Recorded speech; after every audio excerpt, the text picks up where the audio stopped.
Selamat sore, perkenalkan nama saya Gloria Teresa Weni dengan NIM 7120210400. Saya akan mempresentasikan hasil karya ilmiah saya tentang penyalahgunaan dana gereja. Yang pertama, kita perlu mengetahui apa itu dana gereja. Sebelumnya juga kita perlu mengetahui apa itu dana. Nah, dana adalah gabungan uang dalam suatu jumlah tertentu yang dapat dipergunakan untuk tujuan tertentu. Selanjutnya, apa itu dana gereja? Dana gereja adalah sejumlah uang maupun harta kekayaan milik gereja yang dikelola oleh gereja untuk kepentingan gereja. Dana gereja sendiri memiliki dua jenis dana. Nah, dana yang pertama yaitu dana yang dipergunakan atau jenis yang dipergunakan untuk pekerjaan pelayanan gereja, seperti koinonia atau bersekutu, marturia atau bersaksi, diakonia atau melayani. Dan jenis dana gereja yang kedua yaitu jenis dana pembangunan. Nah, jenis dana pembangunan sendiri ada yang sebagai uang tunai dan ada juga yang di dalam rekening. Kita masuk dalam manfaat dana gereja. Apa saja sih manfaat dana gereja?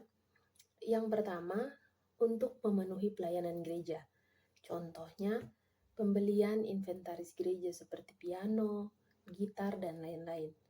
Nah, itu semua dipakai untuk memenuhi pelayanan dalam gereja. Manfaat yang kedua adalah memenuhi kebutuhan rutin gereja. Contohnya, memberikan gaji kepada pendeta maupun lain-lainnya. Dan manfaat yang ketiga yaitu mengembangkan potensi yang ada di dalam jemaat.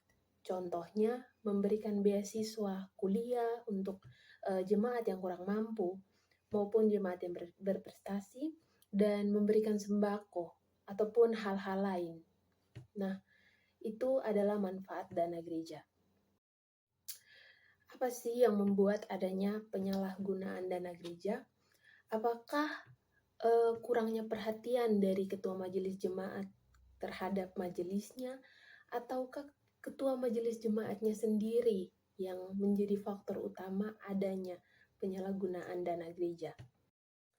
Nah, ada beberapa alasan terjadinya penyalahgunaan dana gereja. Alasan yang paling utama ada dua, yaitu karakter dan yang kedua adalah sistem pengelolaan.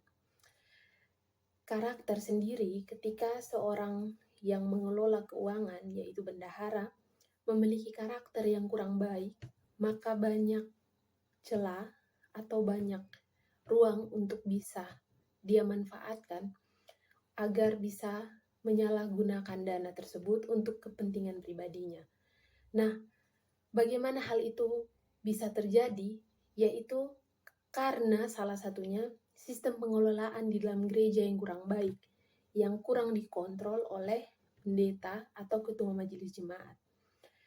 Nah, ketika sistem pengelolaan itu tidak baik atau kurang diperhatikan, maka banyak celah untuk bisa adanya penyalahgunaan dana gereja dan tidak menutup kemungkinan bahwa pendeta atau ketua majelis jemaat itu sendiri juga bisa ada dan ikut terlibat di dalam penyalahgunaan dana gereja tersebut. Bagaimana cara mengatasinya? Nah, yang pertama yaitu menyuarakannya di sidang majelis jemaat.